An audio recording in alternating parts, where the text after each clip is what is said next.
Okay, cool. I think that's working, right? Yep, that's good.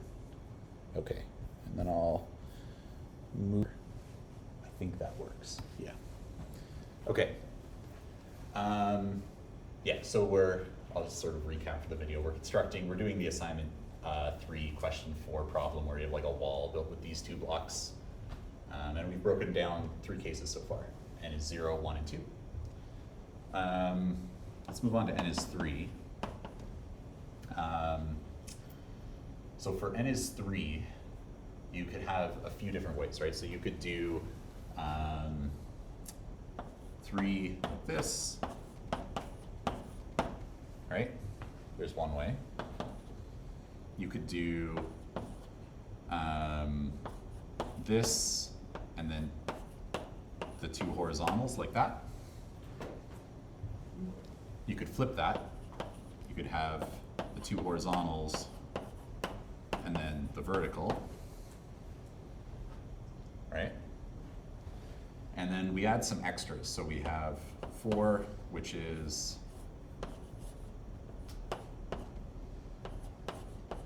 that. So an L with the 1x2 slotted in. And then you can sort of rotate this. So you could do like this with the 1x2 slotted in the bottom right. We did top right, bottom right. We can do top left like that. That's 6. And then 7 would be bottom left. Sorry for my bad drawings. So there's 7 total, but of those 7, this one is redundant because we have that from the n equals 1 case. 2 and 3 here are redundant because they're just duplicates of this and this structure, right? Mm-hmm. The only unique ones are those 4 rotations of the L with the 1x2. So one of my friends, he was going over this and he confused me a little bit.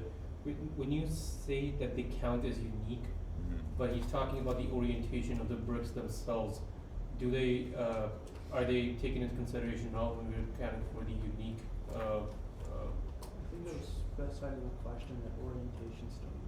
Yeah, it said orientation. It's just that we're using past combinations that we found in making n equals 2 and equals 3. Exactly. Like, because we're just using those, it's like, well, there's nothing unique about this place. Now with the L block, we couldn't have used that before because of its size, and now all combinations of L are brand new. Exactly. Awesome. Next question. Thanks.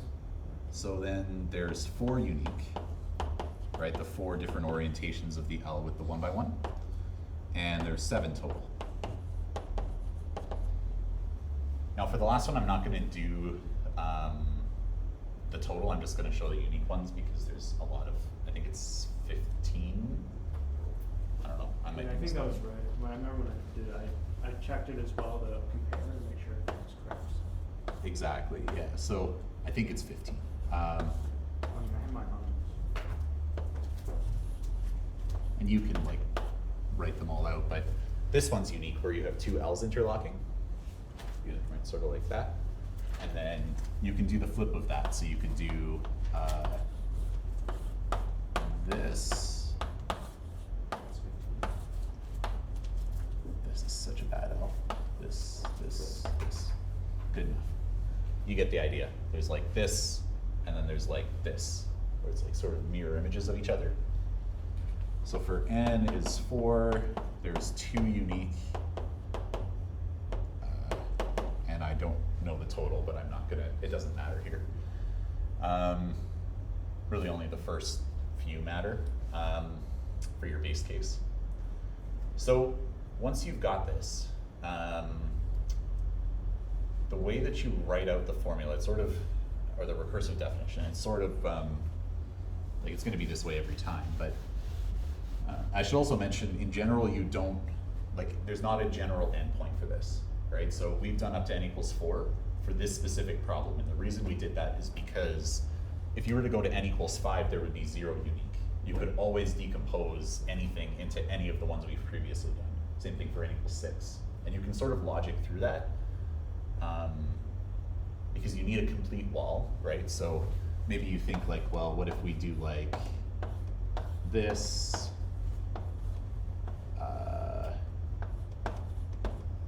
like this? And it's like, well, yeah, but then you're missing 2 holes, right? It is 5 long, but it's not a complete ball. And then maybe you say, well, what if we moved it out one further and then, I don't know, slot it in this, and then added the extra 1x2s, and it's like, well, yeah, but now this is part of n equals 3, right? So you can always just kind of, once it gets bigger than 4 in this problem, there's no unique anymore. So there's no new unique representations. Does that make sense? There are problems where there's infinite. You will not have to do them. Oh, thank you. If you do come across one, because it's happened previously on an exam where, Really? Sorry? Really? Yeah, it was a mistake. Oh. It was a mistake on Mihai's part. He didn't realize it was infinite. Sounds about right. Yeah. How long does it take for the students to? I think he just gave everyone perfect on that question. Oh. We did Or that for drunk. Calc for you as well, Yeah. 3 times now. Yeah, it happens. But yeah, like, there would be a case. So for example, if the only brick that we had was like a, let's say that we had like an L brick that looked like this, a 1 by, like just a shorter L, and let's say that we had like a sort of S brick like that. I think you could imagine that like there's infinitely many ways you could chain those together. There's infinitely many base representations, because you could keep stacking these S's side by side and just cap on either end with an L, right? Yeah. So there's kind of like issues with that, right? But yeah. Here they always form a square shape. So Yeah. Yes. So what's the formula that we came up with? Yeah, so the formula, you always do it, so once you've hit the end, so you've found all possible unique ways, you write out that an is going to equal, you always start at n equals 1, right? Start at n equals 1. The number of unique ways become your coefficients. So 1 unique way, that means 1 times an minus 1, plus, for n equals 2, we have 1 unique way, so it's 1 times an minus 2. For n equals 3, there's 4 unique ways, so it's plus 4 times an minus 3. And for n equals 4, there's 2 unique ways, so plus 2 times an minus 4. So that's the recursive part, right? Then you need to put a base case. Now the base case, the way the base case works is you need to, it's not always just one base case, right? And I think this was something that people got docked on a lot on the assignment. It's not necessarily always just one base case you have to give. With this one, you're referencing 1, 2, 3, 4 things, so you need to have 4 base cases, the first 4. So that's why I wrote out the first 4 totals here. The first one was A0 equals 1, A1 equals 1, A2 equals 2, and A3 equals 7. So this whole thing is your recursive definition. Did you say there's 4 unique cases because of 4 different coefficients or 4 different? Because there was 1, 2, 3, 4 here. No, sorry. I mean, you said you're gonna have 4 base cases. Is that Oh. because of 4 different coefficients? Yes and no. It's more because you have 4 variables that Oh, an okay. is dependent on, Okay. like 4 previous terms. Yeah. So we're kind of ignoring, because you put for n equals 0, we put 1 unique, 1 total, we're kind of ignoring that when we're making our equation. So you would ignore the totals when you're making the recursive definition, but then the totals are used for your Yeah, base just case. because we put there's, for n equals 0, 1 unique, n equals 2, 1 unique, n equals 2, 1 unique, but then there's only the two of them coefficient of 1. So I'm just saying that we're kind of ignoring. Yeah. that. In essence, there's a 1 here, which is that one. But yeah, yeah, I don't know why we do that, but yes. Any other questions? Does that make sense? I think that makes sense. It's sort of always that same procedure. So start at n equals 0, it's always should be one unique, one total. Then do n equals 1, n equals 2, and keep going until you have created all possible unique ways to break down the wall. And then write out your recursive definition, figure out how many base cases you need, in this case 1, 2, 3, 4. Write out your 4 base cases, which are the totals. Make sense? Awesome. All right, next question.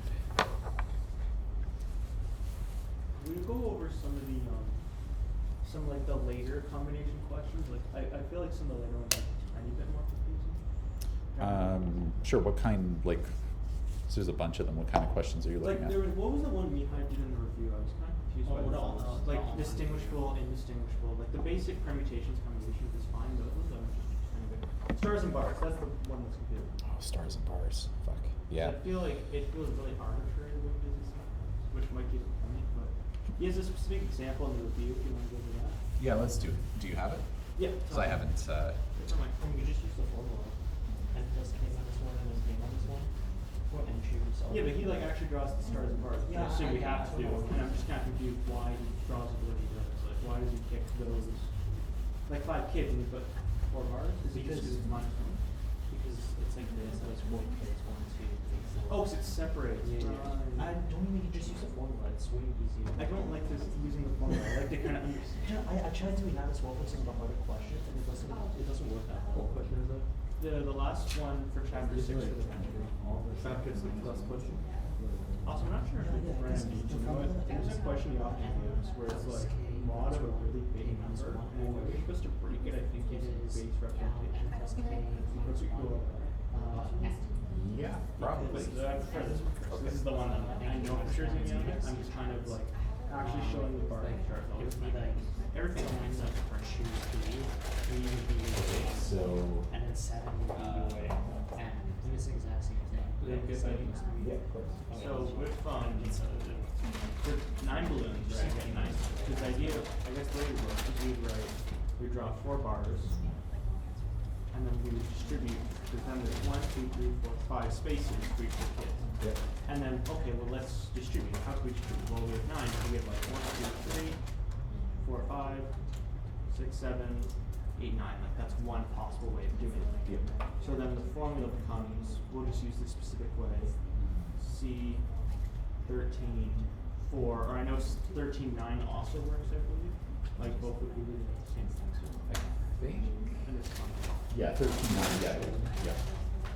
Okay, but then each kid gets at least 1 balloon. So now when we draw our stars and bars again, we have to be a bit more careful. And now it's, because I could have in theory done this where this kid gets none.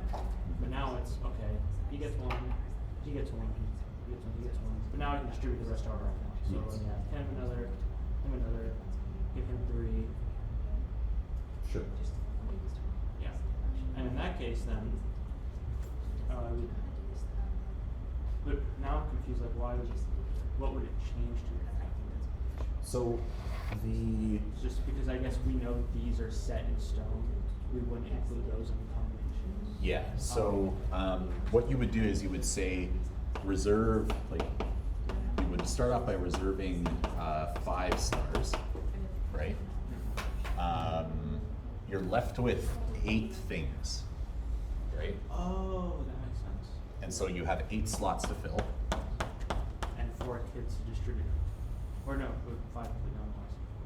Well, so he's just taking it and making it abstract. So like, right, what he's doing is it's almost the same thing as like the word problems. How many letters or how many rearrangements of a Yeah. word, right?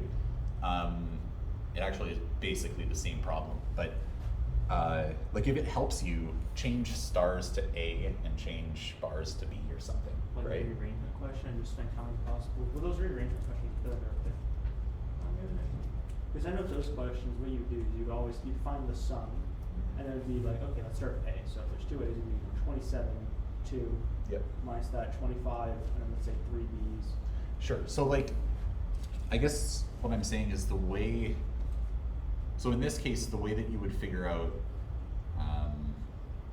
well, if you get the answer for the stars or the A's or however you want to think of them, then you've also got the answer to the bars, right? So you just need to get one of the two. In other words, if you have the placement of the stars, you can figure out the placement of the bars, right? But the way I guess what I'm trying to say is, so you're taking away 5 stars. Well, okay, let's go back to the first question, right? So it had 13. So you have 13 slots you want to fill, and you have, what was it, 9 balloons to 5 kids? Okay, so you have 9 balloons, which are the stars, and you have 5 kids, which means you have 4 bars, right? Because the bars separate the kids. So each of these slots can either have a star or a bar, right? And if you just like randomly place the stars and bars throughout here, then you've got a valid solution for the first one, right? For this second one, you've reduced your set, so now you have a total of 4 stars and 4 bars, right? And you're filling out 8 slots. So once you have, say you just arbitrarily put in this, I don't know, something like that, right? Just arbitrarily fill it out. Now you go and you've reserved 5 stars. So you go and fill each of those, like you give each kid basically an extra star, right? So there's a bar, let's give this kid a star, let's give this kid a star. Between these two, let's give this kid a star, star and star, right? You reserve those 5 balloons, stars, you can add them. So you've reduced the problem space, is the long and short of it. Does that make sense?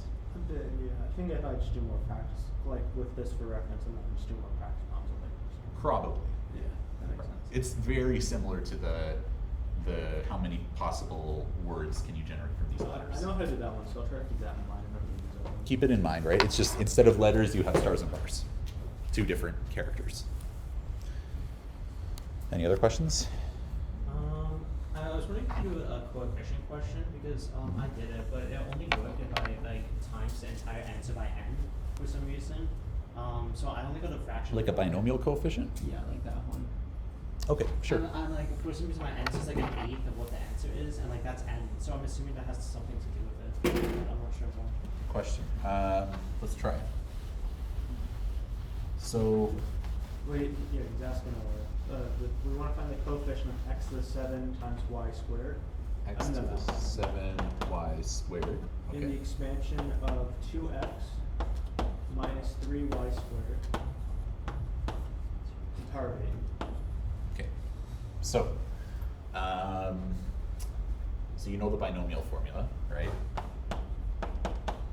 A plus b to the n is, what is it? Summation. Sum from, is it I equals, how did he phrase it? I equals 0 to n? And then And choose I, right? Yep. A to the n minus n I. minus I, b to the I? Yeah. Yeah, okay. Okay, so you got that. So in this case, we have A equal to 2x, and we have B equal to 3y squared, and n is 8. So really what we care about is the coefficient. You said, so we want to find x to the 7y squared. Okay. So let's, so we want n minus I to equal 7, and we want I to equal 2. Does that work? So would I be 1? Oh shoot, sorry, we have a problem, right, because we're squaring the b. So 2i, is that right? Or am I screwing up? I remember what he does, and he finds the exponent you need for each. So for x you need 7, for y you need, for y. 1. Yeah, I was saying y was just. Yeah. So I is 1, so that you can get squared because you already have a squared, right? Does that make sense? Yeah, we're setting because we have a n minus I times bi, we're setting those exponents to what we need so we can then solve. Exactly. Makes sense. And then we can compute that different. Good. Some of the examples, like I know the sine wave trinomial theorem, and there was some other weird ones. You wouldn't get that on an exam. Oh, so just an example, probably just like that? Yeah. Oh, yeah, that's fine. Okay, so you've got that. You figured out I is 1, so we want the coefficient in front of that term, which is 8 choose 1 times a, which is 2x to the 7 times b, which is 2y squared to the 1. And if you expand these, you get 8 choose 1 times 2 to the 7 times 2, is it 2? Why is it 2y squared? It should be 3, thank you. Negative. Is it negative? Oh, thank you. Yeah, It's negative. Good catch. Negative 3 to the 1 times x to the 7y squared. So 8 choose 1 is 8. 2 to the 7 is 128. Yeah. Yeah.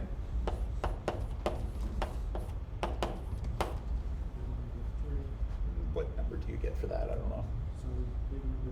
This is 512 times. Negative 3,072.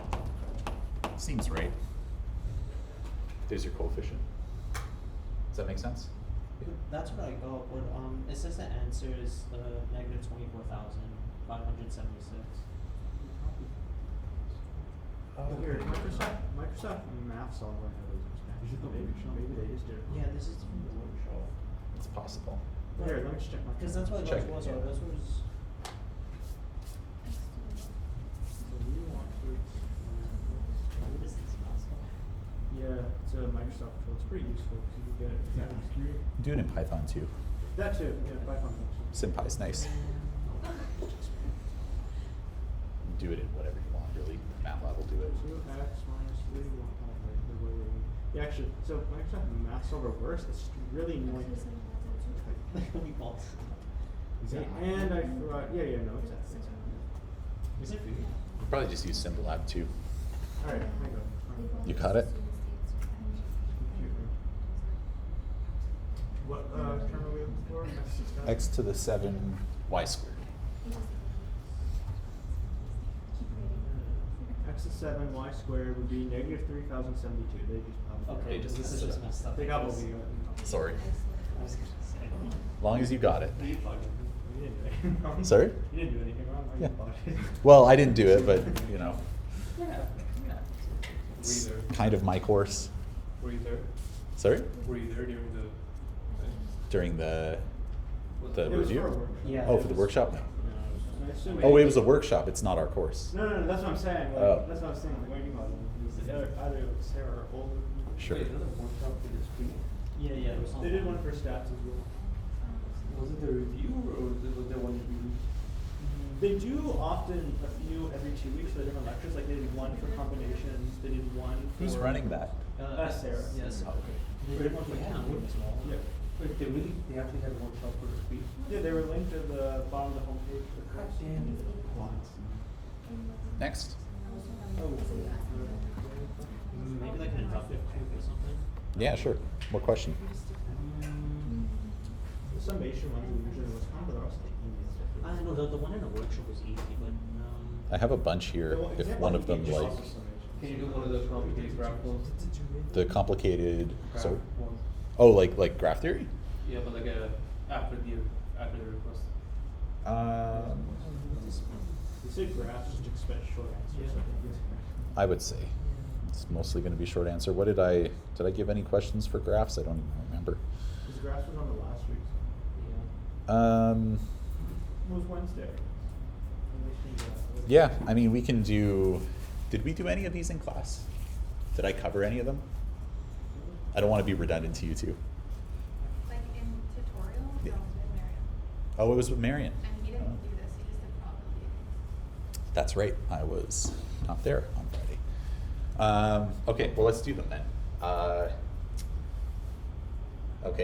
The odd degree parity. I'm just gonna because I know the answers to these. I'm just gonna let you guys sort of talk through it. So let's do odd degree parity because that one's probably at the level of proof you could possibly have on an exam. I thought you said we wouldn't have any proofs on graphs, or is it like how would you want to set up? I think this might be how you would set up, but also if you know how to do this, it's going to help you with the short answers. It's probably a better way to phrase it. These are just the questions I have Also prepared. probably relations proofs since they're all pretty simple. Yeah, I think I have relations here, a bunch of relation stuffs. I guess for proof for a relation, it would probably be, well, you said look at the one in the assignment, which is proof of if a relation is reflexive, its inverse has to be irreflexive. Yeah, it would be stuff like that. But although irreflexive is not. Is that the term used? Maybe I'm misremembering. Yeah, not reflexive would be more accurate. Irreflexive is a specific thing, a specific kind of not reflexive. What was the specific question? Now I'm. But let's keep going. Oh no, he did say irreflexive. Yeah, he just used the wrong word. Irreflexive means so reflexive is that every possible pair of AA is in the relation. Irreflexive is there are no possible pairs AA in the relation. So it can be not reflexive and also not irreflexive, right? Does that have symmetric, anti-symmetric? Yeah, it's the similar idea, right? Where anti-symmetric is the complete opposite of symmetric, but there's in-between cases, right? Let's do odd degree. The question is, in any graph, the number of vertices with odd degree must be even. How would I go about proving this?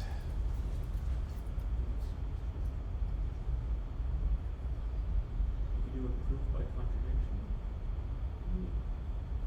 contradiction. Just because it's an even odd one. Might be able to. I think the proof I know is direct. I think.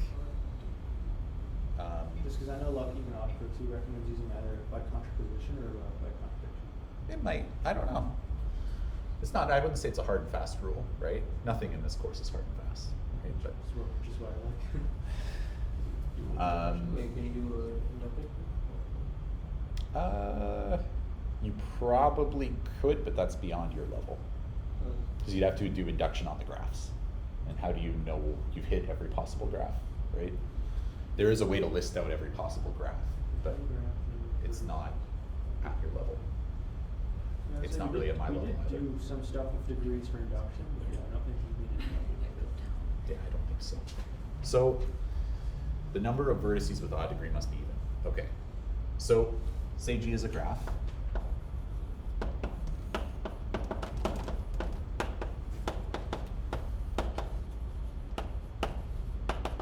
We've got some graph. So we'll say, let's say with vertices V1 all the way up to Vn. So you have n vertices, right? Graph on n vertices, n is just arbitrary. So then, how am I going to phrase this? We need to specify something about how n has to be odd. This is the number of vertices of odd. Yeah, so here's what I'm going to do. I'm going to say, suppose that that there are, let's say, I don't know, j odd degree vertices.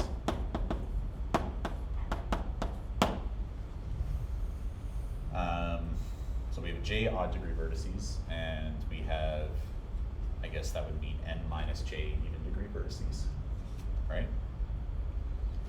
So then let's write out the degrees. So let's say, let's O1 through OJ be the odd degrees. the actual numbers, not the vertices, right? So O, those O's are numbers.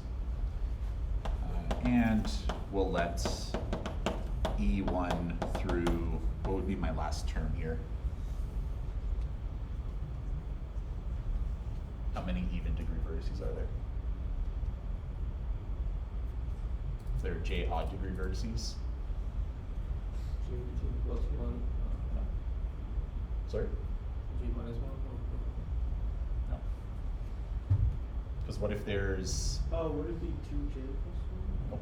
So let's say that we have, for example, let's say we have a graph that has, I don't know, 5 vertices. And let's say that I tell you that one of them is odd, has odd degree. How many of them have even degree? 4. 4, right? So 5 minus 1 is 4. N is 5, J is 1, then we're gonna end at N minus J. You see that? Yeah. Okay, and at N minus J. So these are our even needs an E. Degree, those are the even degrees. And those are just the numbers, right? Corresponding to different vertices, but it doesn't really matter, right? You can move them around, label them however you want. So yeah, because if you look at this, right, and you say, well, there's J odd degrees, and there's N minus J even degrees. That means there's N total degrees, which is exactly what you want because there's N vertices, right? All right, so we got that. Okay, now what do I do?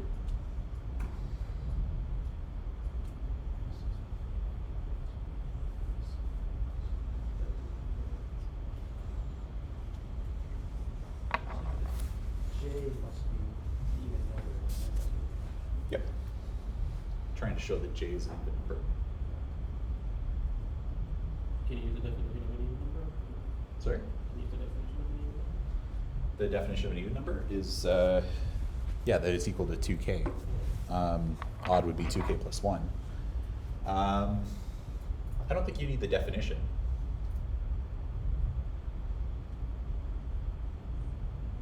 I feel like it's some property of graphs. It is.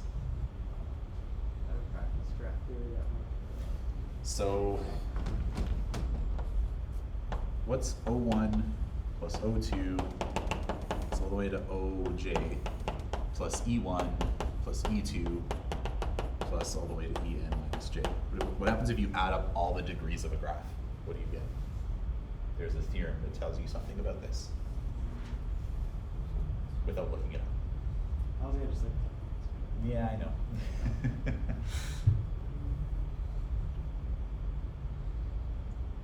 you're adding up all the odd degrees and all the even degrees, you're just gonna like entire degree of the graph right now. Yep. The degree of every, like the sum of all the degrees. Yeah. Yeah. But what do you know about that? There's a theorem that tells you something about the sum of the degrees in a graph. It's equal to 0. Why would it be equal to 0? That's what it's. No, because, like, degree can't be number. This graph has degree, like this vertex has degree 1, this vertex has degree Is it 1. equal to like half the number, double the amount of edges or something? Like the handshaking theorem, maybe? That's the theorem I wanted to hear. Oh. Handshaking theorem. What does that tell us? Isn't it like the number of like, I don't know if it's vertices or edges divided by 2, which is like the degree of your valve. Well, edges. The number of edges, well, each edge. This would be a vertice, this would be vertice, and then you'd have one edge between them. Exactly. So every edge has 2 vertices. It adds 1 to the degree of this vertex, and it adds 1 to the degree of this vertex. So it adds 2 to the total degree. So if E is the number of edges, capital E, because, you know, then this is going to equal 2 times E. Okay. E is an integer. well, a natural number, more specifically. It's like the number of edges, you can count them, it's a whole number. So this sum is 2 times a whole number. So what does that tell you about this sum? Just use Oh, the it has to be definition of on. an integer. It has to be even, Yeah. right? Yeah, because 2K, right? Because it's 2k, right? This sum has to be even. Okay, now what do we do?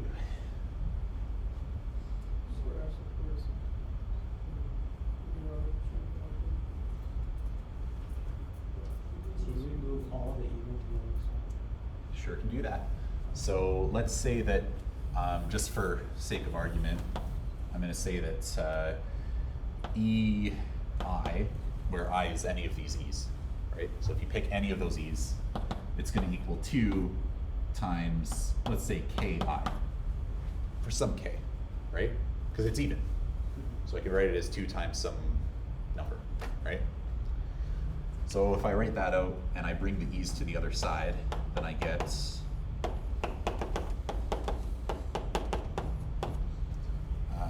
E plus, I guess it's minus K1 minus K2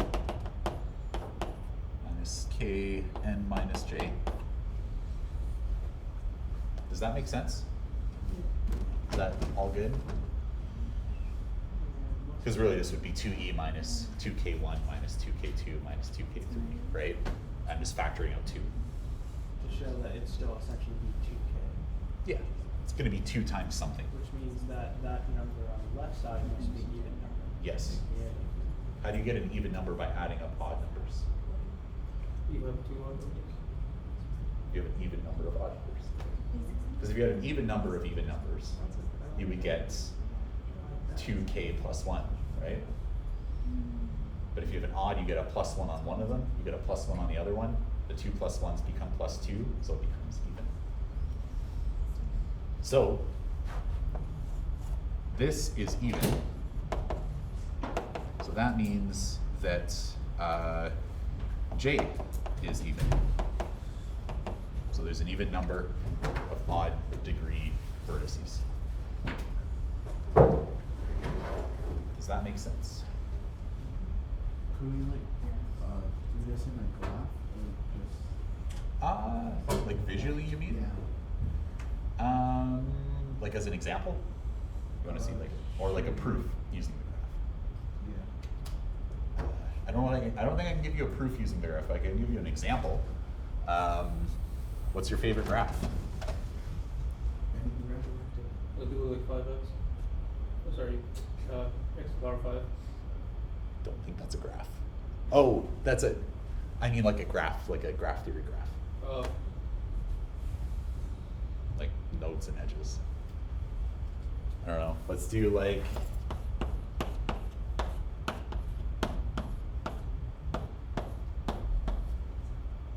there you go. There's a graph. Random graph, right? Let's figure out which of them have even degree. This one has an even degree, it has 3. This one has 5. That's it. 2 have even degree. There's 2, an even number of vertices with even degree, or with odd degree, sorry. The rest of them are even. Does that make sense? Cool. Do we want to do the triangle free theorem? It's harder. It's your call. Do we need to know that one for the example? No. No, it's way above and beyond. So it's your call. If you want to see it, I can do it. That's why I was covering the tutorial and not in like the tutorial. Yeah, I exactly. hate the fact that the tutorial test, but you do whatever you want, not in the tutorial. I don't. Also, one tutorial test include content we have benefits. Oh, that's not my problem. That's Mihai's. I know how to do it because it was probability and we were already learned that in stats. And I'm Sure. like, why do we? Yeah, I don't know. Sometimes it's just reusing material too quickly, right? Yeah. Maybe we can do this one. We'll do relations, which are reflexive, symmetric, anti-symmetric, transitive. I'm going to see if I That's the first one. I'll let you look. maybe take some time to look through it and see if you can come up with answers. Would you like a question like this one, If he was allowing proofs, I would say yes. This is probably the level of knowledge you're expected to have, right? He says he's not doing proofs for graph theory on the final, so you won't get a proof. But I would say knowing handshake theorem is very, very much open. Understanding degree is very much something you need. Like the concepts that were used here, yes. What is handshake theorem? It's So handshake theorem was that if you have, so each edge in the graph, right, adds 1 degree to one vertex, or like one point worth of degree to one vertex, and 1 point worth of degree to a second vertex. So it hits 2 vertices, right? Because it's an edge, it goes between 2 vertices. So handshake theorem says that that the total degree, if you add up the degrees of every vertex on the graph, it's going to be even. It's going to be 2 times the number of edges, It's also. right? So in this graph here, we have 1, 2, 3, 4, 5, 6, 7. Am I counting this wrong? 1, 2, 3, 4, 5, 6, 7, 8, 9, right? 9 edges. So the total degree of this graph, I don't even have to look at the number of degrees of each vertex. The total degree is going to be 9 times 2 is 18. That's the handshake theorem. The reason it's called handshake is because each edge is like handshaking between 2 vertices. Right? It's like 2 things coming together. Make sense? Okay. Cool. Let's do this relation stuff. These questions. So, everyone good if I erase this or pictures? Is this gonna be posted on, are you putting a video or? I'm putting a video. Okay. Yeah, you'll access the video, but if you want, here I can move this up if it helps at all. That way you can get a better picture maybe. But the board is, everything you write on the board is on the video as well, right? Probably for the most part. Like it might get cut off. I'm thinking it's mostly good though. In terms of like length, right? It's kind of hard to get the whole board, but I think I got most of it. And I'll post it online ASAP afterwards. So I know you guys are, studying for Monday. It's Monday, right? Your exam? Yep.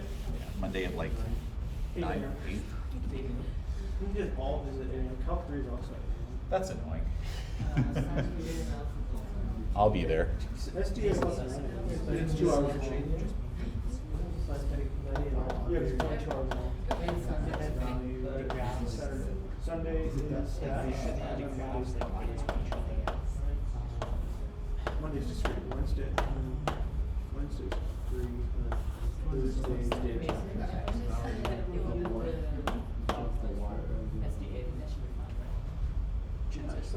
It's not that fun. He says you have to know history of Unix though. SDA, you have to know the history of Unix gear, so that's the Oh, SDA. It's the one that's on To be fair, the word that was reading, Unix like 5 times.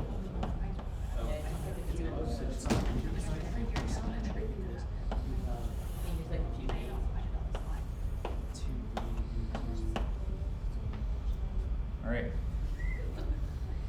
There's all of the questions, or all of the questions. I just made a table out of it for reflexive, symmetric, anti-symmetric, transitive. Have you solved any of them? Yeah, I did the first one. Okay. It would not be reflexive because it doesn't include 1, 1. Correct.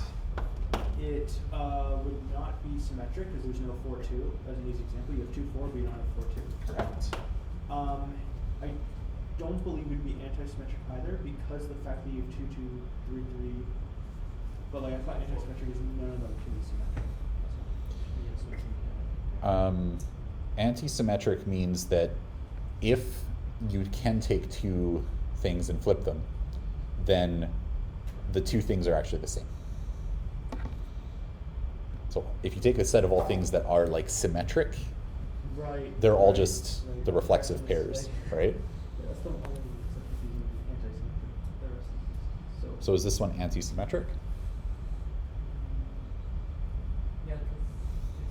there's two. Four three, there's no four three. But it's saying if you flip it, and it would have to be that. If you flip it, right? Yeah.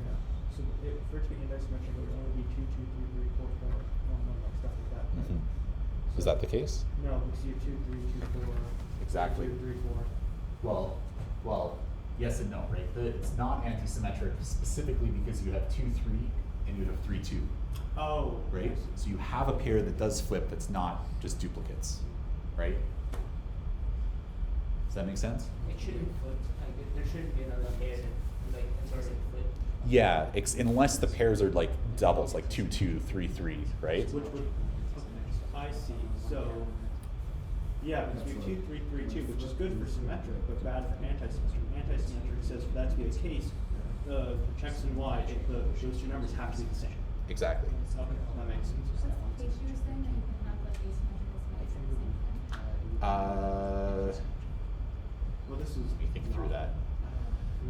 Well, so you can have neither. I'm trying to think if you can have. If you just had 1, 1, 2, 2, 3, 3, 4, 4, wouldn't that be both? Yeah, that would be both. So the only case where you would have both would be like if it was something like this, right?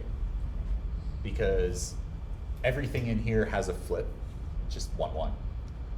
And the only things in here that have a flip are the duplicates, 1, 1.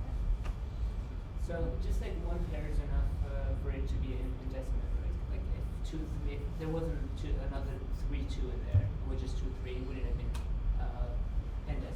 If there was, like you're saying, if we got rid of say 3, 2, Yeah. then it would be anti-symmetric. Yeah. But if there's like a 2, 2, and there's another pair of 2, 2, that's still anti-symmetric. Still anti-symmetric. Yeah. Just one pair of 2, 2, 2 is good, but if there's a second pair of the same thing. It's fine. It doesn't change anything, right? You can add multiple pairs, but the key thing here is that you have a 2, 3 and a 3, 2, right? So you have a pair of two items in the relation that are like reflections of each other, right? That are inverses of each other. So that makes it not anti-symmetric. So this is not anti-symmetric. Is it transitive? No. Why? Well, So let's try. transitive is if you have like 2 points, and like say this one has the same end, this one has the same beginning. If you were taking that beginning, that end, that point has to match. So say we have, for example, 2, 4. We don't have any that start with 4, which is why I'm saying everything works. But if we have 2, 3, and we have 3, 2, that means we have to have 2, 2, which we do have. You know what I like to do for these? Is draw it as a digraph. Because it makes it a whole lot easier to see.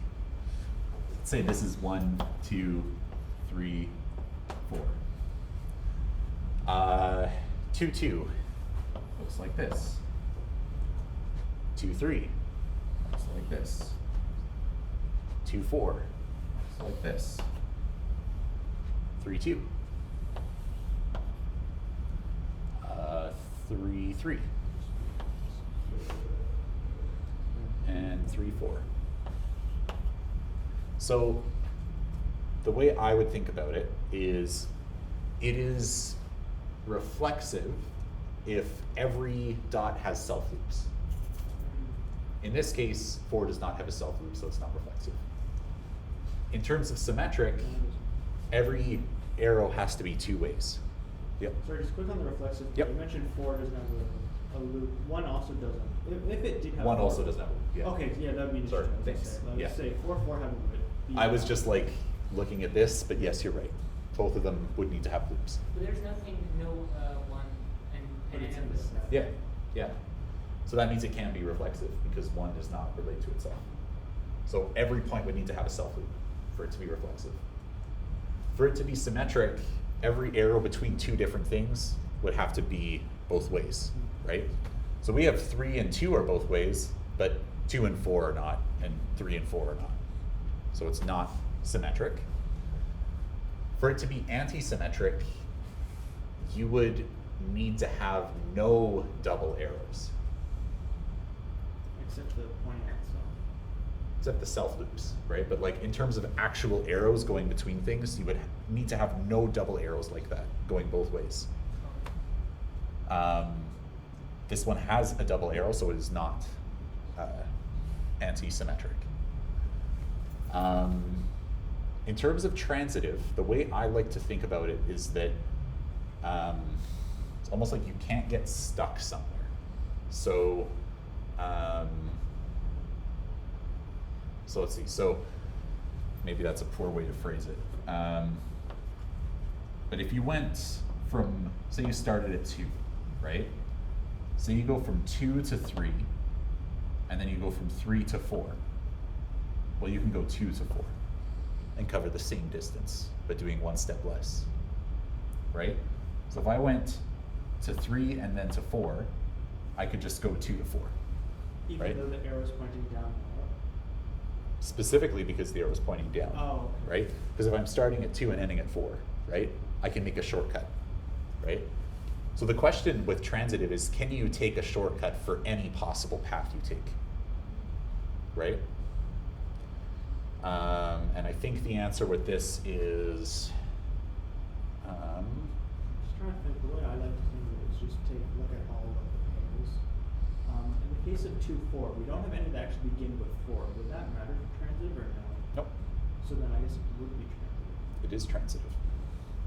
Because any path that you could take here that would, like if you took like an extended path, you could always find a shortcut. That's just one, right? So, like in the graph, we always look at the every element has a path to it. That's how we. It's not that every element has a path to it, it's that if you take any path, you pick any long path, right? You can always find a short path going between from where you started and where you ended. But like for like a set of 2, 3, like the pair of 2, 3 and Yeah. 2, 4, isn't it like 3 to 4? I don't know if that relates that much. Like 2 to 3 is a different pair, and 3 to 4 is a different pair. So Yeah. how do you like you just get rid of those 2 pairs and just do 2, 4?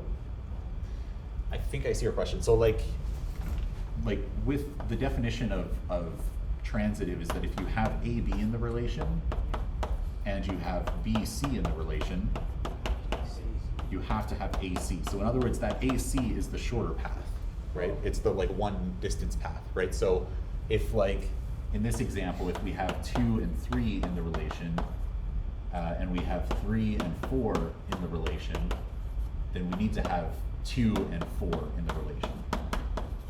So a direct path from where you started to where you ended.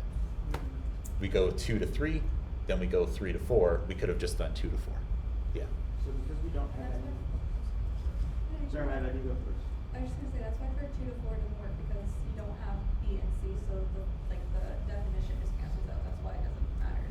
Yeah. I was about to say the same thing. Sorry. Yeah. Yeah, exactly. Yeah, it's just if you can make a path using the arrows that you already have and follow through that path,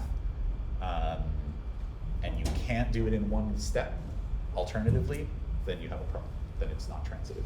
And you just need one pair, one pair to determine. Well, you need to have it true that all paths have that.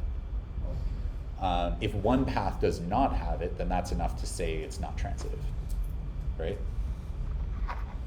So in this case, every path has it, so it is transitive. What about the next one? 2. It'd be reflexive because that's 1, 1, 2, 2, 3, 4, 4. Yep. So we can draw it out. That's probably a good start for any of them. Just sketch it out on the side. Even if you don't think you're a visual person, it usually helps.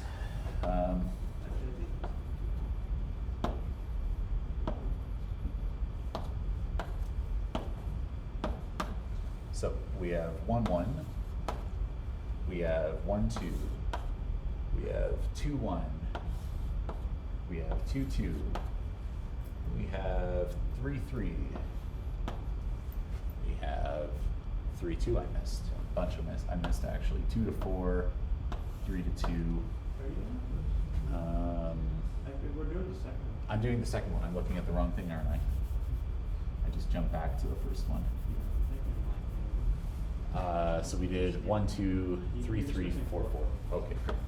Thank you. Read your questions carefully. There's your diagraph for this problem. Good tip for the exam. Sorry? It's a good tip for the exam. Yeah, it is. It's a really good tip. I've made that mistake many times. So yes, every point has a loop, has a self loop.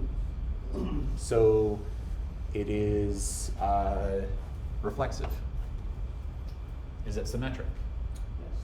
Yes. Why? Because the only path you have from two, I guess, edges is from 1 to 2. Yep. And in that case, it goes both ways. Yep, it does. So if you look at it visually, right, it's that every path between two things is a double, right? It goes both ways. So yes. Is it anti-symmetric? Why? Because you have pairs like 1, 2. Yep. And 2, 1, where there's some, like you flip, you get the right one, but they're not the same thing. It's not 1, 1, 2, 2. Exactly. Yep. Visually, it is that you do have a double arrow. You have a double arrow, therefore it's not anti-symmetric. Oh, sorry. X. Transitive. Is it transitive? Yep. You do 1, 2, 2, 1. That becomes 1, 1. Yeah.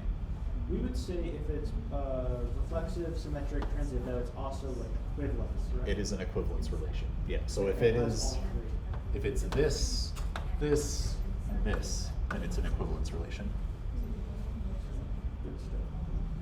Awesome. Next one.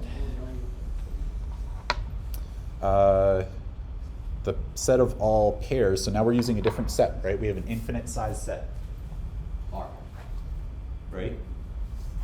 So this is defined sort of implicitly. It's not defined explicitly like the earlier ones. You have x, y such that x plus y is equal to 0 on that set R. Is that reflexive? No. Why? Unless you disregarding the 0, 0, so you have to have 2, 2, 3, 3, but that's not possible. 3 plus 3 is not 0. You Exactly. need specifically a and negative a for that to be true. Exactly. So you'd end up with, for example, 3 plus 3 is 6, which is not 0. So 3, 3 is not in that relation. Right? So it is not reflexive. If you can find one example that disproves it, then it's not. It's just like 1 to 1 and 1 to 1 to Yep. 1. Should we expect like proof, like for the proof of the relation to be like prove it's reflexive, or is that like not enough work? It's probably more like prove this general theorem about relations, like with modularity. The way I would expect it to be would probably be like a multiple selection kind of question, where it would be like it either might be a multiple selection question where it's like like exactly what I have here, determine which relation is right, or it might be something like prove that this is an equivalence relation, where it's like multiple things, or it could be like a multiple choice where it's like select all the true things, and one of them might be like this relation is symmetric, right? So it's like embedded in a question. Sort of. But It was like which of the following is true about this relation? Transitive, symmetric. Yeah, just because he said there is for sure a proof on relations, and the only reference he said is like, oh, think of question 4. Question 4, which is a proof of conjugation, which is pretty simple. yeah, I would imagine that's roughly what it's going to be. I don't think he's going to go too far. Could we like see a graph of number 3? You can't, because there would be infinitely many points. You can't actually graph it. It would take me uncountably infinite much time to draw this. Sorry, so for that one, is there, there's no, I don't know if you can find any, like what's in the set for that one? For number 3? 3. Yeah, because it's just like x plus y equals, It has to always be form a negative Exactly. a, So or negative a. you would need to have, if you have like x, y in that R, then that means that x plus y is equal to 0. So that means x is equal to negative y. So they're negatives of each other. So for example, 1, -1 is in R. So is -2, 2. See it? But it could be any number. It doesn't have to be like a whole number, right? Is it symmetric? No, Why? because -2, 2, actually, no, it is, never mind, yeah. Should be symmetric, right? Because, for example, well, you shouldn't prove this by example, so let's not prove it by example. Let's say, so for any xy in the relation, you get that x plus y equals 0. That means that y plus x is 0. So that means that y is related to x. Right? You can just do that. So it is symmetric. Is it anti-symmetric? No. Would be an easy counterexample, 2, -2. Yep. With that -2, both are valid. Yep. So 2 and -2 is in the relation, and -2, 2 is in the relation. So that's your counterexample. Is it transitive? Easiest to do this with equations. Let's try it.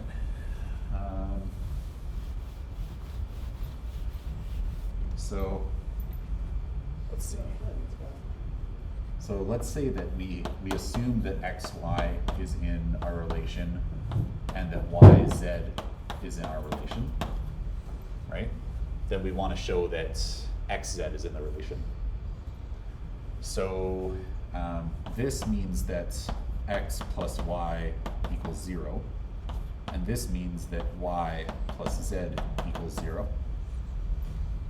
So let's solve for one of them and plug it into the other, right? Maybe we'll take this one here and we'll say, okay, well z, or sorry, I should got that backwards, and we'll say y equals -z, right? I can take the z and plug it back into here, or the y, sorry, and plug it back into here. And then I get,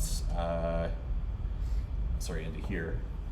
And then I get x minus z equals 0. Which means that x equals z, right? So it doesn't work, right? You can find a counterexample. Do you see that?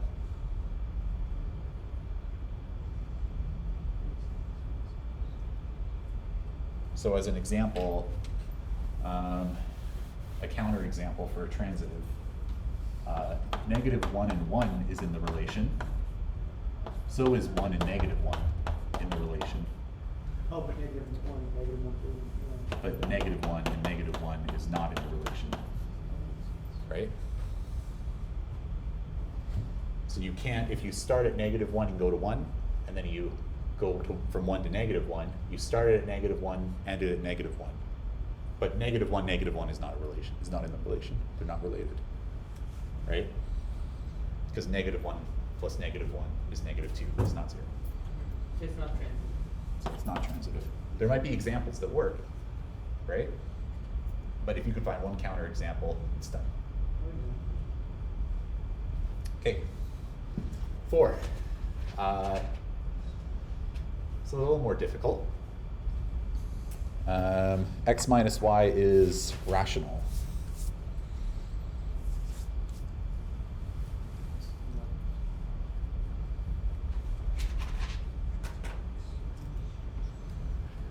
Is this reflexive?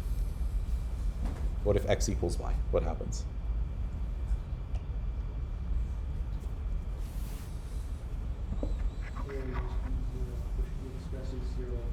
Yep. Or 0 over 2 or 0. It's rational at the rate, right? So if x minus x equals 0, and 0 is rational, so x is in the relation. So that relation is reflexive. Is it symmetric? if xy is in that relation, does that mean yx is in the relation?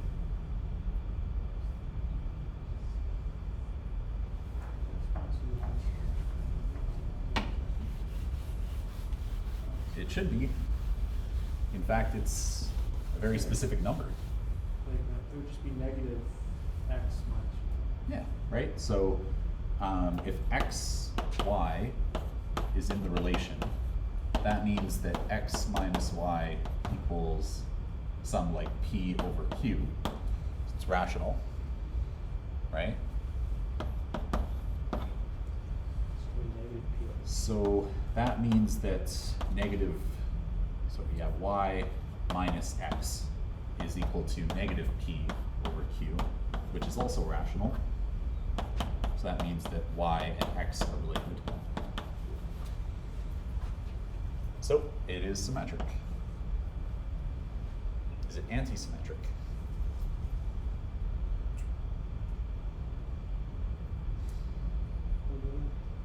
That example there show, well, that's an example of it not being anti-symmetric because x and y are not the same.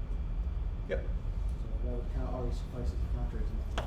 I mean, you should always give a specific counterexample, but Yeah, yes. like with fraction. Yeah, pick numbers. Yeah. Yeah. So Is I it guess transitive? just show like 2, 3, 2, 3 is negative 1, 3, 2 would be 1. Yep. Both are valid. Exactly. What about transitive? Is it transitive? Yeah, because it involves three things, right? So let's write them out. Always be structured, right? So if you assume that xy is in R, we're going to suppose that xy is in R, and we're going to suppose that yz is in R. When you draw like an S with a slash. Suppose So SP. you did that earlier. I thought you were trying to No, say something else. it's suppose. Mathematicians get really, really lazy, and you'll see that next semester with advanced lit. They get really lazy. It's not good. But yeah, like induction proofs just become like scribbles of like, we assume you can figure out what's going on. That much writing, yeah, probably else would Yeah, yeah, we get tired, we get lazy. I've seen that at grad level proofs for induction, they just say like, induction yields this. And that's their whole induction proof, right? Because it's like, it's trivial. Do it yourself, you can get it. Yeah.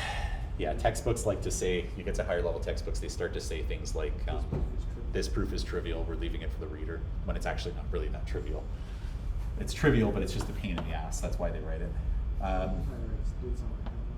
So x minus y, and yeah, don't write that on an exam. Don't write, this proof is trivial, left to the grader. I think I had a friend who did something like that for the proof by cases. He just said like, you know, therefore this would equal this. It's like, yeah, just show that. Yeah, I mean, I get that a lot starting in like advanced Lin and then the upper level proof courses. I get a lot of people who are just like, this is trivial. I'm like, no, it isn't. We asked you to solve it. Like, that's your whole job. Yeah, so let's say x minus y is p over q. Let's say y minus z is, I don't know, s over r. Then what do we get? What is x minus, well, we can solve some of them, right? We can say, so y equals s over r minus, or plus, sorry, z.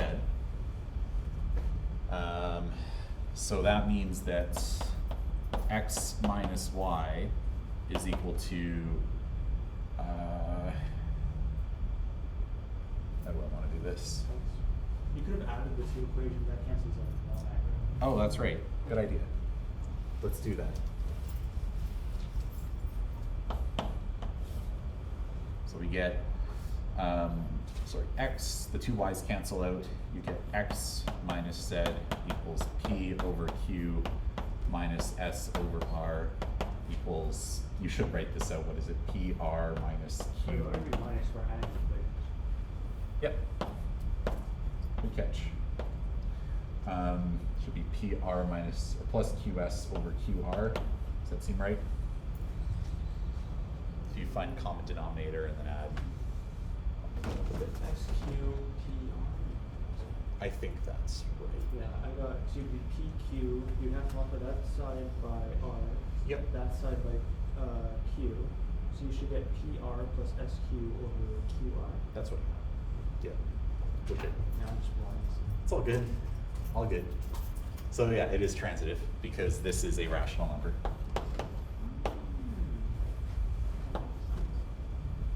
Right? I guess I should probably write this more explicitly. Because this is a rational number, that means that xz is in the relation. What does the PQ? The P over Q? Yeah. That's just, so because xy is in the relation, that means that by our definition here, that means that x minus y is a rational number. So it's one number over another. So I'm just calling that x minus y p over q, where p and q are just two numbers, right? So that shows that this is rational. This shows that this is rational, right? And then that ends up showing if you add the two equations together, you get x minus z is that is also rational. So I'm just skipping ahead, but for question 6, what does it mean by shared grandparent? Like, or is it kind of like greatest common factor? Well, this, what's the set?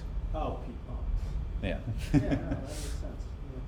Let's do 6, because I'm gonna leave 5 as like, I'm gonna leave 5 to the reader because it's trivial. Oh. It's not actually. But I'm gonna leave it to you for practice. These are on your website, right? They're on my website. 6, A and B, so this is this a relation on the set of all people, right? Now, you were asking, can I draw a graph for the previous examples? And I said no, because there's infinitely many. I could technically draw a graph for all of these. I could have every single human being as a point and draw the graph, right?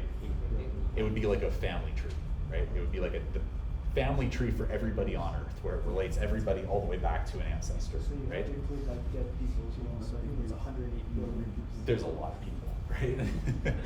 I'm also very impressed that you knew that off the top of your head. I'm sure it's 108 billion. That's pretty awesome.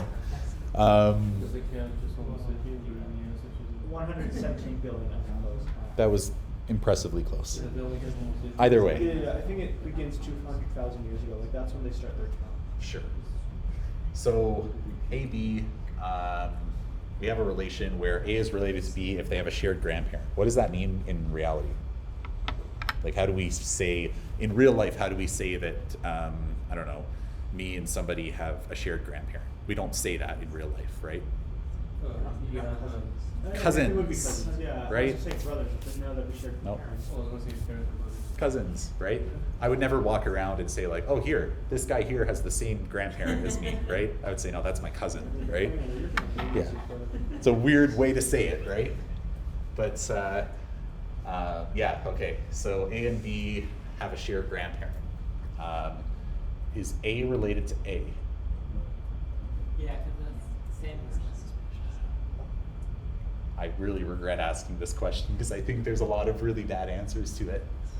I think it's technically possible for you to be your own cousin.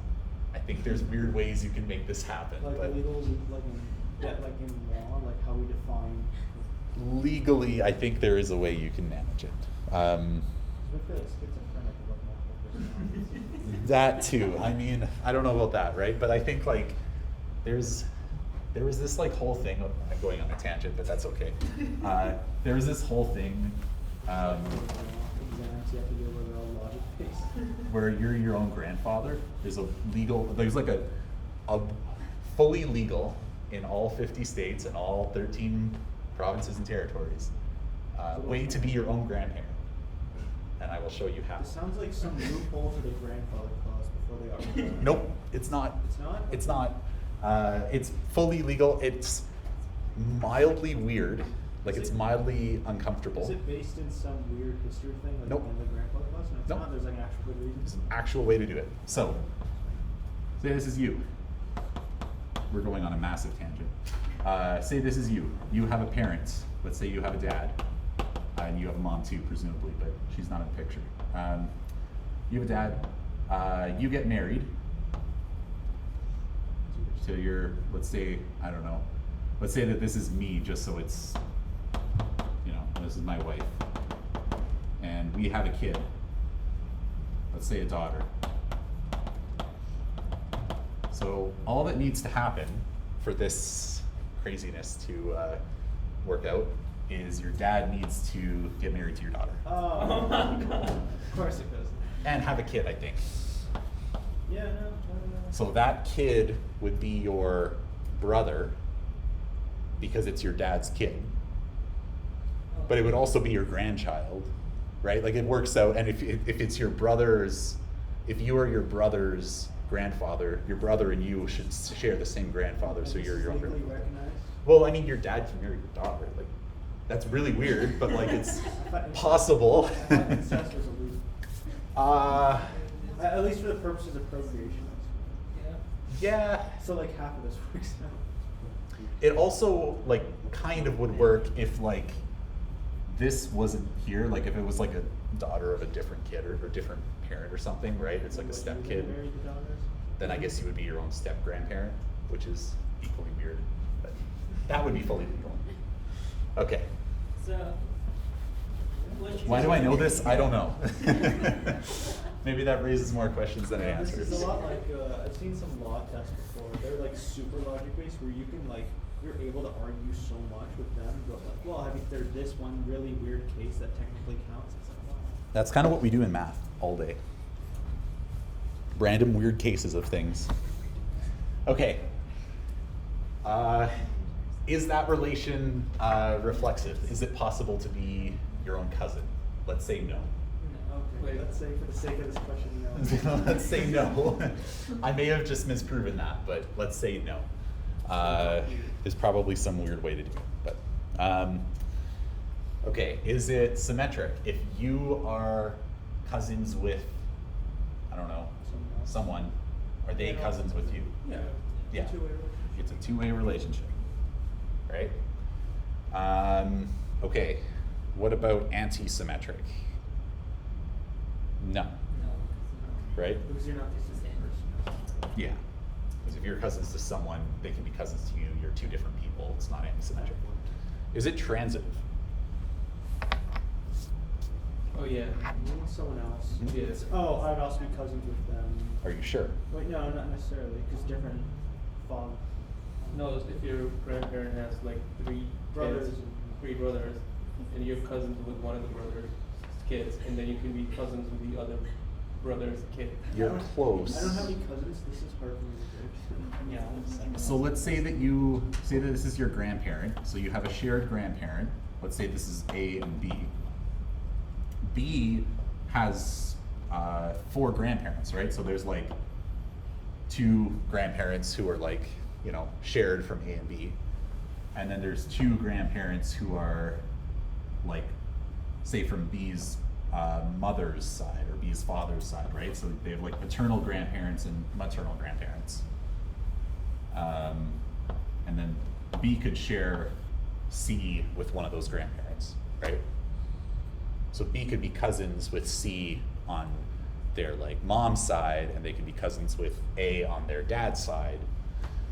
So that doesn't mean that A and C share the same grandparents, right? So it's not transitive. Again, there's weird ways to work around this, I think, but yeah. What about the empty set? Well, it says it's a non-empty set, but the Sorry, relation is- the relation is the empty set on the non-empty set S. This is very abstract. Yeah, this says it's the Empty set. Is it reflexive? Empty set. Yes. Is it reflexive? But it doesn't. But You sure? It doesn't have anything that's in the set. If set was like say 1, 2, 3, 4, that's a non-empty set. It would have to have 1, 1, 2, 2, 3, 4, 4, and it's not. Exactly. No. So it does not have all the pairs in S, right?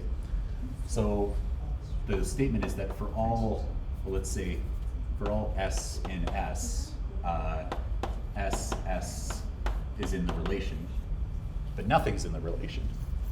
And S is non-empty, the big set S. So there's got to be something in it, right?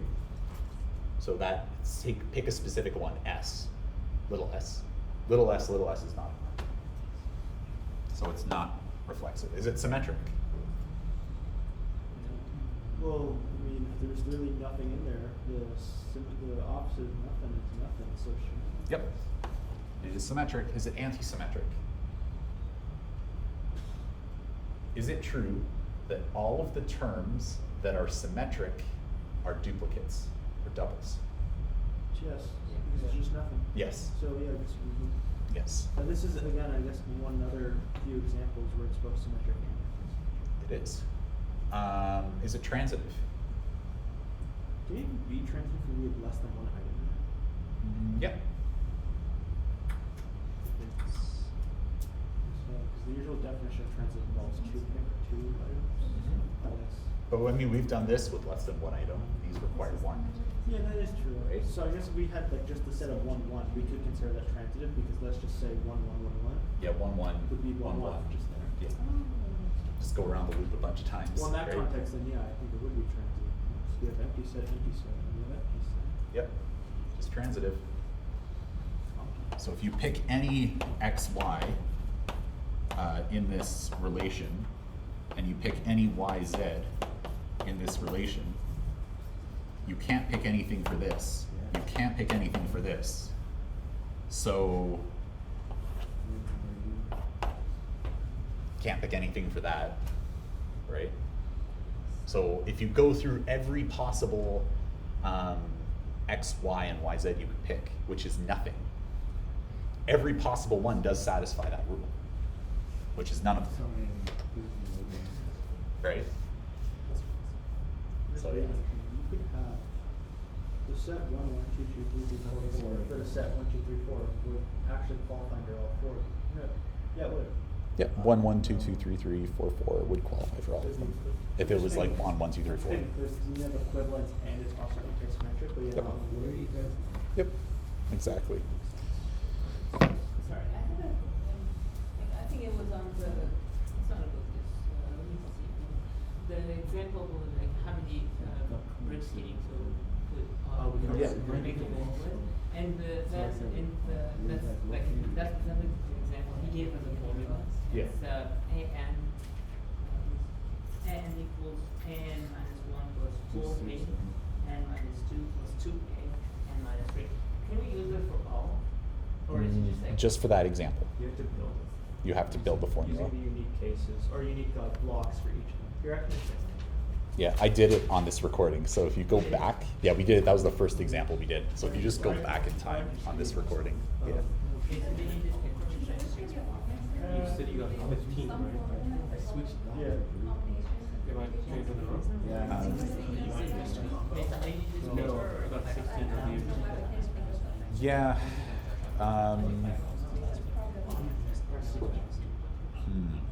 It's not too fault. Well, the stars and bars would probably be part, like that could be something. The rearranging of words could be something. As a proof, like you can make that into a proof, not just like a short. Oh, they want a proof. Yeah, it says long answer, proving some formula and following combinations of permutations. Okay, yeah, so that could be, I think I have one of those somewhere. Let's see, counting.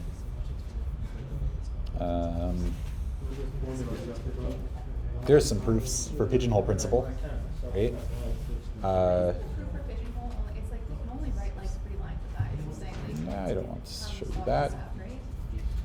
Yes, I mean, well, these are a little bit longer, those proofs, right? Like these ones here, where it's like an actual proof. This 3 is pretty hard. This question 3, where it's like there's a number in that sequence or set that is divisible by 2021. That's pretty difficult. This one's easier. I'd say this is like maybe like half a page worth of proof. Can we do that? Yeah, sure.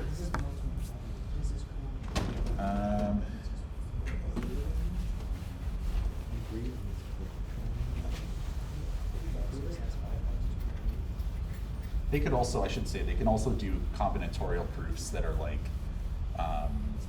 I think, when did we do a combinatorial proof? Trying to think back. I just want to make sure that I'm not misleading you too much. That one's good. Let's do Like, This there's some one, basic proofs of theorems, like the number of R permutations from. here's one. There's a proof. It says proofs on formulas, that would make more sense. That could be a formula, right? That's probably what I would say you're gonna end up having to prove something like that. Was this in your tutorial? You're in this comprehension. I know. It's because I'm the cool tutorial. Top 3 covers like a lot of that stuff. I feel like Discrete, it's all like textbook questions that you already kind of help through. Yeah. That's, yeah. Let's go and cover this now. That's why you gotta be in my tutorials. Marion's good, but Well, in the future, I think you're the only TA for advanced learning. I am the TA for advanced It's a learning. small class. It's a really small class. And I think I'm one of 3 for Lynn next semester. Wait, what's that answer then? Advanced learning is like this.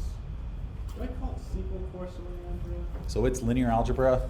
It's like if linear algebra and discrete math had a kid. It's like, it's like basically you do everything in linear algebra, but it's all proof. There is no number work. It is all proof. What were you gonna do? Yeah, but it's mostly proof of the applications. Sorry, what is that? What course is that? Advanced linear algebra, 2055. What are you gonna use it for? Sorry? What was the use of the course? To learn how to do proofs with linear algebra. No, but like, do we apply it in other fields or? Not really. In my tutorials, we go up to Google search algorithm. So we derive the whole Google search algorithm, which is not part of the core course, but I like including it to have an application. But just in the core course, I guess the reason there isn't that much focus on applications anymore is now we have a math for machine learning course. yeah, exactly. Exactly. Yeah, I was gonna actually take that next semester, and then I realized you need computational science for it, and I take that next semester. Yeah. I'm gonna see if I can get. Did it just slam? I think the door's just like that. Oh, and it's like there's stuff on. Let's say we use this for Calc 3, this room, and Okay. every single time someone exits, me and her makes a joke like, oh wow, what was this? Great. Every single time. That's me. Hi. So it's that door only, the other door's not the issue, it's that. Let's do this. So, the hockey stick idea. I'm going to prove it the normal way because I don't want to, like, misspeak here, but like in my head, there's like a 0.00001% chance that he gets you to do it combinatorial specifically. He is usually going to get you to do it through some algebraic manipulation, right? Combinatorially would be like if you use words and you say stuff like, oh, if I have n items and I choose, like it's like using actual words, So our right? combinatorial proof would probably either use words or not really a combinatorial proof. It's more like a proof of a combinatorial identity using other stuff. Not really. So a combinatorial proof is explicitly like thinking about how you would choose certain things, right? And I think there's actually a, let's see, I'll see if I can like get an example. Because I don't think I've ever done a coding one like that, so I'm just trying to like find examples. You probably won't, I but don't remember seeing any in the textbook either. No, Let's that is see. not many. so, yeah, so this is like a this is a good combinatorial proof right here. So it gives you an example, and I think that's like Pascal's theorem or whatever with the Pascal's triangle. You could do that by definitions using like what's the definition of combinatorial, or like n choose k. You could work it out, or It's just easy to use Pascal. it's way easier. Well, it's way easier to do it using like numbers, right? Like and like whatever n factorial over k factorial times n minus k factorial, right? Where did you get that from? I just Googled it. I just Googled combinatorial proof and clicked on the first website that came up. But see this one where it says like, it's like talking about how, oh yeah, they picked so many things from this set and then I don't know. It's just, he would not get you to do this because this is so incredibly hard for us to mark. Like he's not going to do that. Yeah. No. I don't think they have a TA. I assume there's no tutorials. Well, I was gonna say, like, the midterm, I saw that midterm, because I've, like, Sure. coworkers who Yeah, are yeah, in class, yeah. right, so the lab again. Yeah. That midterm, an hour and 20 minutes, it was 80 points, 12 pages. Yeah. All the questions were literally just like basic ones, just find That's the what I basis. heard. It was They're like all find kind the of basis for announced. this, and it gave you like 5 decks, and like, oh, just find the column space. Yeah. Okay, let's do this proof. Yeah. So we have 15 minutes left. Hockey stick identity. So I'm going to prove this. What sort of method should we use to prove this? Any ideas? We're not doing combinatorially because that's ugly and you're not going to get asked for it. Or Pascal's probably, because it's most like the Yeah. But like what sort of broad proof technique are you using? Are you using like direct proof or using like It's a sum, so maybe induction? they say sums are best for. They sure are. So this will show you an induction. I think someone said, let's see an induction, and then this will show you a proof in combinatorics involving, you know, combinatorial stuff. So, okay, we will prove by induction, specifically weak induction, because that's what we're using. What's the sign that you used on the top one? It is a cursive PF to mean proof. It's because I'm too lazy to write the word So I proof guess out. don't expect any strong induction, expect like, because we only covered I think once and then on the assignment. Yeah, I would expect no strong induction. So we'll prove by weak induction. Okay. So, for our basis case, how many basis cases do we need? Two. I think you're just doing Just zero. Yeah. Begins at, the summation begins at 0. Exactly, right? Summation begins at 0. You don't have any like negatives going on, right? Because if you had like, if this term or if this relied on like the previous term, right? Then you'd have a negative. You would need 2, right? Because you would need, Positive and negative. yeah. So well, kind of. So like, say you were doing something with Fibonacci, right? Fibonacci has like this, right? So it relies on 2 terms. You want to have, so you want to have 2 previous examples, right? Because otherwise, like, if you're trying to construct A2, or yeah, if you only do 1 previous example, then say A0, the next one is going to be A1. So you would end up with A0 plus A negative 1, but that doesn't make any sense. Yep. So you need 2 examples so that you can start at 2, right? To do your induction and move forward. Does that make sense? So if we were trying to prove, say, our brick one from before with induction, Yep. we would use 4 base cases. You would use 4 base because cases. it goes to all the way back to the 4th previous term. Exactly. That makes it, oh man, why did I do that for that one question? Basis case. Yeah. So what's the base case? K equals, So should we create or our R- PN first? yeah, sure, let's do it. Might as well. I'm just lazy. Let Pn be sum from, well, actually I'm gonna call it PR, because we're doing induction over R, I think, yeah. Sum from K equals 0 to R of N plus K, choose K is equal to N plus R plus 1, choose R. Now keep in mind, please, Should we also include like the first few terms maybe? Because I know we normally use that. I think you need to. That's P of what? R. Okay. Yeah, just I didn't use N because N's already being used. If I could just, please, if there's one thing that you take away from writing induction proofs, please don't write PR equals this. That is not correct. PR is a statement. PR is either true or false. So basically what you're doing when you say PR equals this thing is you're saying true equals 5. Like that is garbage. That doesn't mean anything, right? Say let PR be, or do PR colon or PR arrow, right? Or something. Don't say equals, because it's not equal. Sorry. So I'll go do that on the assignment that way.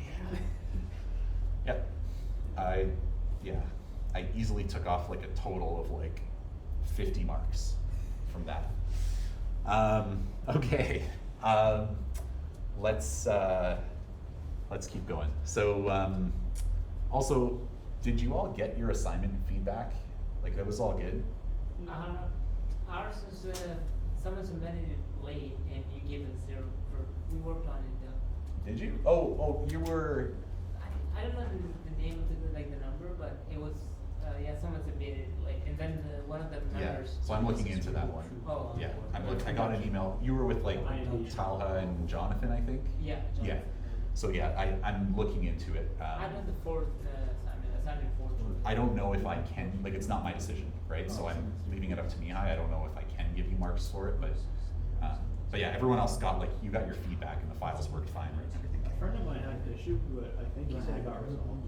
Okay. It was basically, it said it was missing a base case, but it was there. Oh, yeah, I got a few emails like that, yeah. Yeah. It happens. For the brick question, I was talking with my team about it. They all have some weird answer. They were like, "Oh, it's just gonna be this or something." Yeah, it was tricky, right? There was a lot of moving parts. No, I was fighting with them all. They just count the number of walls. They were like, "No, Oh, it's just yeah. the right one." Sure, Yeah, yeah. I think we only did one example total, and I really don't think we're super into it. It happens. I think like once you play around with it, it makes sense. So we'll do P of 0 for our base case. We get the sum from k equals 0 to 0 of n plus k choose k is equal to n plus 1 choose 0. What is the left side? Oh, wait, no. Is it? I think it's n choose 0. If you do summation of 0 to 0, it's just a single element. It's just a single element, yeah. So it's n choose 0, because k is 0, is equal to n plus 1 choose 0. Is that true?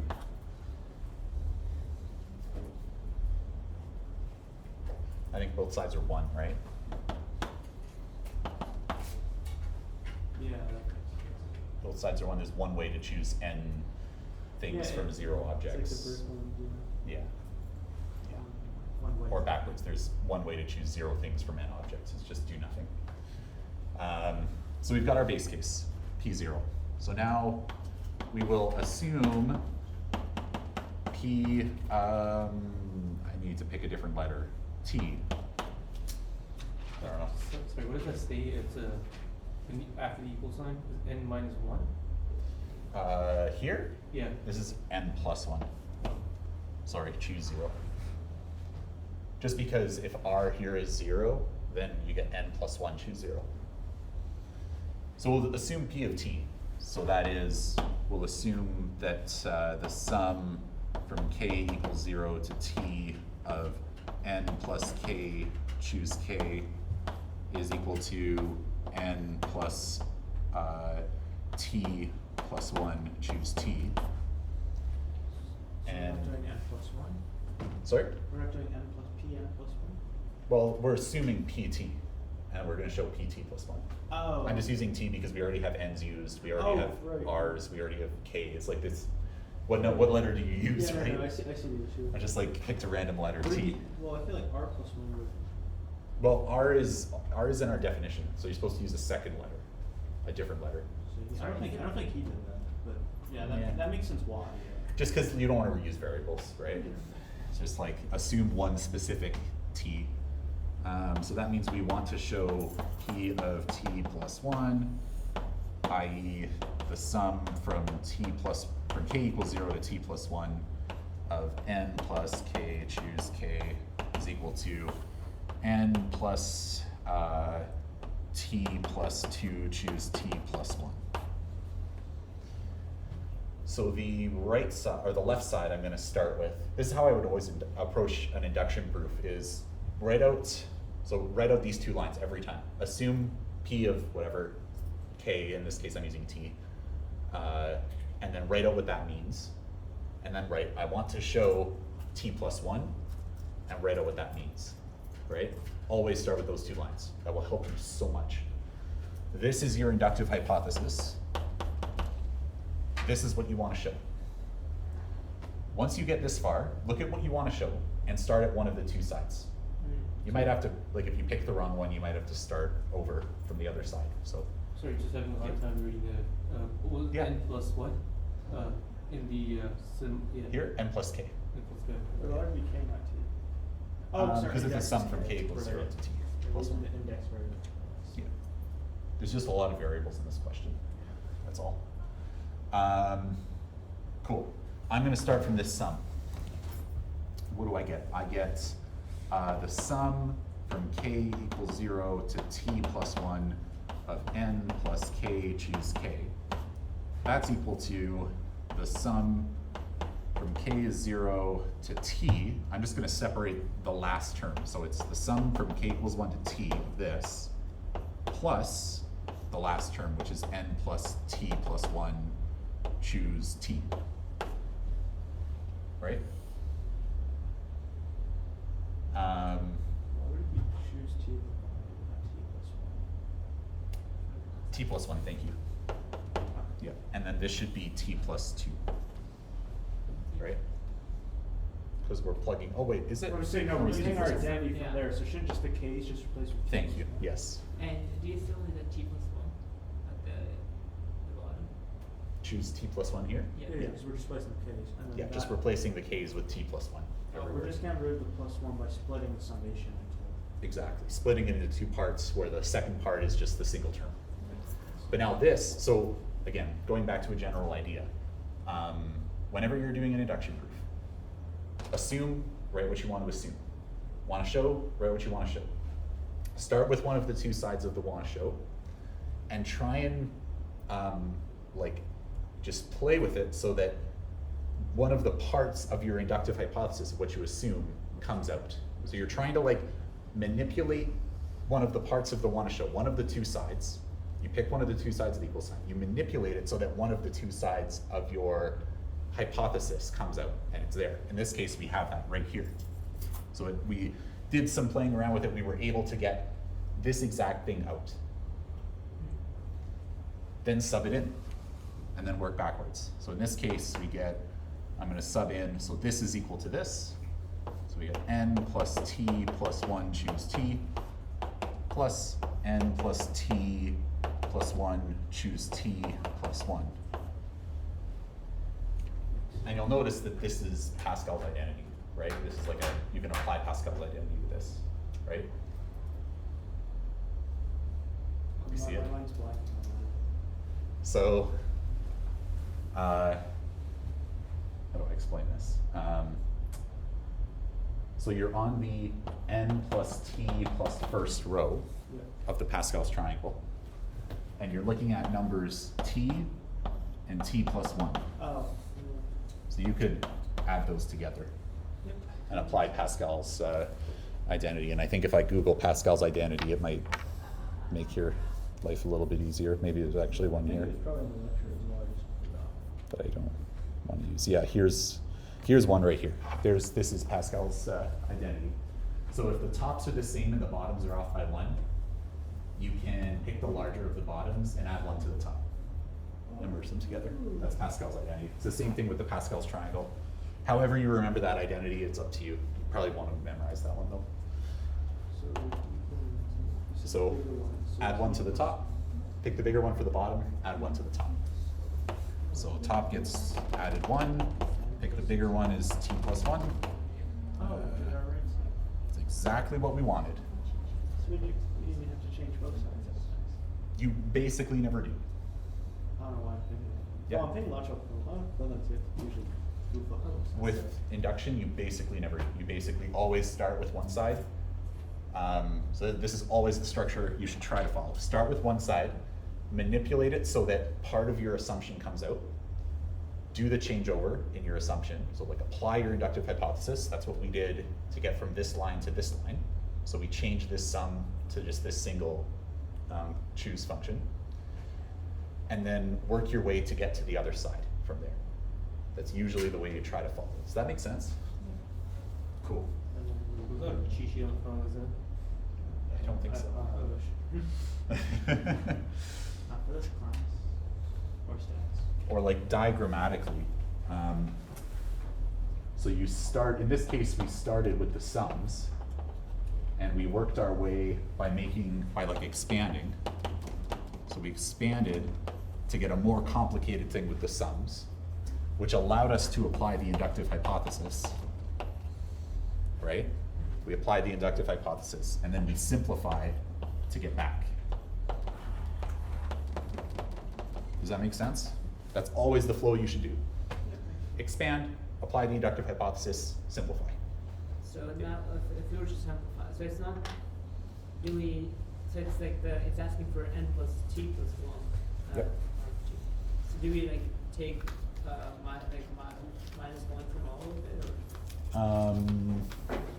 Because it's like over there it's asking for n plus r plus 1 to choose a r. Oh, yeah, so this was our assumption. This is what we want to show in general, our predicate, right? Yep. We assumed for a specific value of t that this holds. In other words, that one of the dominoes is falling, Yep. right? We want to show that the next domino is going to fall, right? So the next one, we added +1 to everything, which is why you get that extra +1 at the end. And you're saying, like, why don't you just reduce it? Well, so we actually wanted to end up with the +1 on everything at the end, right? But for the next step, it'll be n plus t plus 3, right? It would be, yeah. Yeah. But we already, because we picked an arbitrary t, right? It could be any t, right? It could be the next one, right? And you can apply the same procedure to get the next one and the next one and the next one, right? So it sort of cascades it. Yeah. So would we now just put for conclusions by the principle of mathematical induction, the summation improves? I should really put that, shouldn't I? I don't have my It's like time the anymore. specific framing, because I remember one time It does matter. I wrote by proof of, and Mihai's like, no, change it to principle. So, okay. Yeah, I think he's usually fine if you do by p of m I. Yeah, that's what he does. And then write your statement out again. Sum from k0 to r, n plus k, choose k, equals n plus r plus 1, choose r. So this would be not really our example of our combinatorial proof, but maybe an induction proof. This is an induction proof. This is not combinatorial. So I just have to practice that. Yeah. I would imagine that there's not going to be a combinatorial proof. They're hard. And they're hard. They're not hard to write. They're hard for us to mark. He said long answer proving some formula involving combinations and permutations. Yeah, he would have said combinatorial proof because that is a specific thing, So right? what's this? Is this referring to the question you showed earlier, that good picture? Yeah, like the Oh. hockey stick identity. But this uses induction, where the combinations and permutations that But yeah, but these are combinations, right? So it's a proof involving combinations. The technique you're using to solve is induction. Pascal's one we're doing that part. Yep. But Yep. but I guess the one he would give would probably also not use induction, considering we already have a 9-point induction proof. It might use induction. I'm fine. I like induction. It might. Induction's the one that makes sense. He could like try to kill two birds with one stone, right? And do an induction proof and a combinatorial proof, Why it'd be 9 points? right? And he said it would involve a sum, so this would still. You're really Yeah. thinking about that math. How's your battery dying? Was your laptop plugged in? Yeah, it's an old laptop. Yeah. It's a really old laptop. It died. That makes a lot I more just sense. unplugged it. Oh, let's do that later. It's just I need to get a new one, but I'm happy. it was a really nice laptop when I bought it.